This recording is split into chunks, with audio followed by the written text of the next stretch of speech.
decades and billions of dollars later, it's still a tough place. How do you think politicians in Los Angeles have done running the city? It's pretty much the same people running it the same way.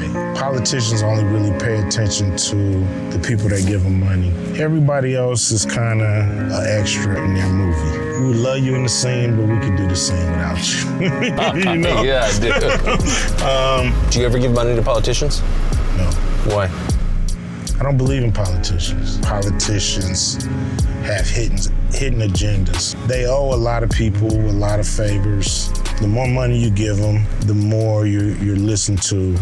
So you've never fallen for a politician? I can't say that. You know, I've had hope and, you know, dreams that, you know, this guy is gonna be the guy. What'd you think of Obama when he got elected? You know, for the first time, I felt proud that America took that step. Yep. I didn't think they would ever do that. And so that was a moment in time. But then, you know, you look around, years go by, and, you know, not much change for people I know, people I care about. We've had 6 major race riots on the president's watch. Race relations have plummeted to lows not seen since the Rodney King. In Chicago, a toddler is now the latest victim of the city's deadly surge in gun violence. But it didn't change with Bush, it didn't change with Clinton, it didn't change with the other Bush or Reagan or Carter. It's so, you know, at the end of the day, it's still the same results. So you're describing a symbolic victory? Yes, in a lot of ways, yes. And then came George Floyd, and the beginning of what we were told was a second civil rights movement. If there was going to be liberation in the wake of the Floyd riots, this is where you'd see the effects. 3 years ago, a bunch of big companies put hundreds of millions of dollars into Black Lives Matter. Threw them a lot of money. Did that improve the neighborhood you grew up in? Whenever you do that, most of the time it's a lot of people siphoning that money off the top. Yeah. And the kicker is a lot of people say they're gonna give the money, but they don't even give the money. They make the pledge and never write the check? Yeah, they just get the article wrote. Everybody think they're great, and they never even give the money. Big three. These days, Ice Cube is in the sports business. He and a partner started a new professional basketball league called Big Three. Strangely, this is one form of black empowerment that the NBA doesn't seem to like. It does seem like the Big Three, I'm not pitching your business, but it does seem like the idea behind it would be consistent with what the NBA says they're about. Without a doubt, you know, the NBA is full of great slogans, and they write Black Lives Matter on the court, and they do all those things, but pretty full of shit when the rubber meets the road, you know? Maybe that's why they put the slogans on the court, so they won't have to do anything. Just a thought, I don't know. I mean, you know, it's as easy as saying we're gonna donate $100 million to. You know, it's like an easy thing to do. All they gotta do is call up the graphics guy and approve the comp. So you're starting to make me think this could be a scam. I'm just throwing that out there. I'm just saying it's easy for them to put that on the court. It takes a little more effort to really care to work with a league like the Big Three. You know, you really gotta wanna make a difference.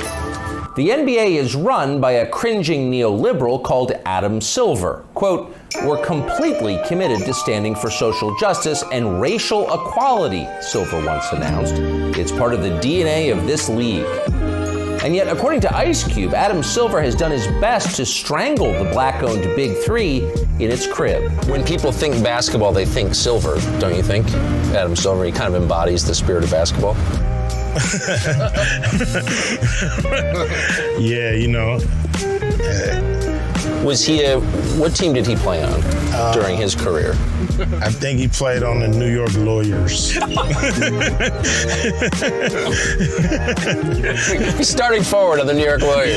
Yeah. You know, I mean, he rode the bench. Come on, man. Rode the pine. Water boy.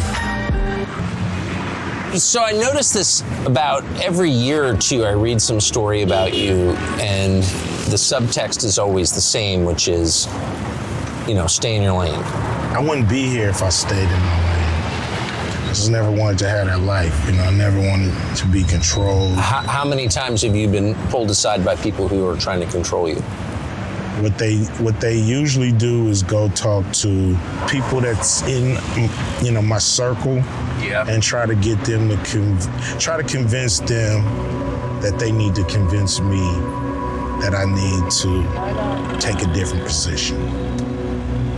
So that's kind of how I get. On what topics? It's been on, the vaccine.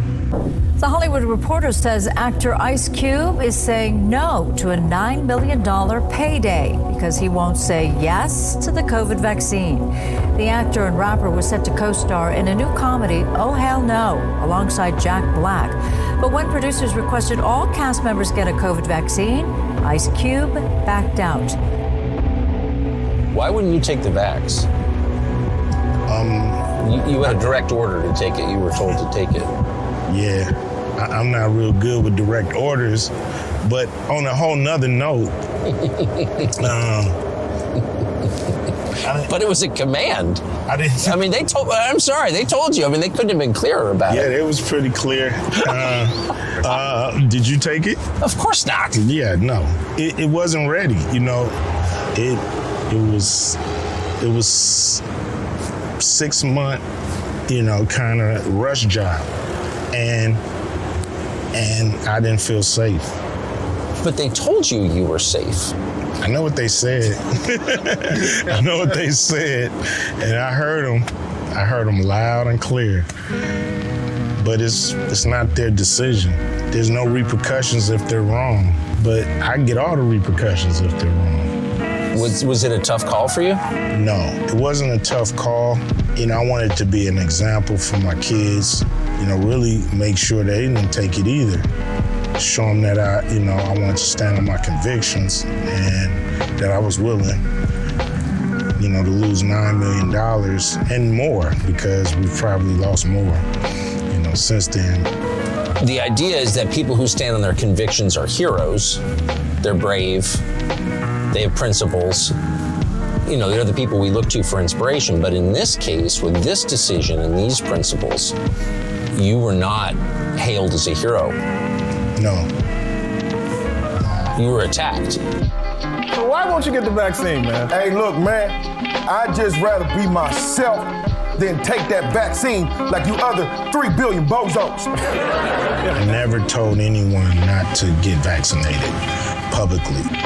That was never my message to the world. I didn't even want people to know whether I got vaccinated or not. I was pretty upset that even came out, because I was just gonna quietly, just not take it and deal with the consequences as they came. Do you know anyone who was injured by the vaccine?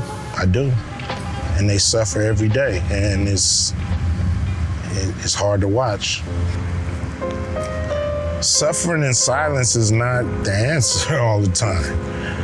Sometimes you gotta let people know what's going on so you can actually move the needle. I choose to be vocal. If it's true, why can't I say it? Well, you can't say it because it is true. There it is. Now that's the problem with the world today. There's no penalty for lying. No one's ever punished for lying. It's only telling the truth that gets you in trouble. Ain't that something? That's true. Yeah, that is so true. Thinking something is not a crime. Saying it is not a crime. You know what I mean? So I just tell what's real. If the truth hurts, say ouch.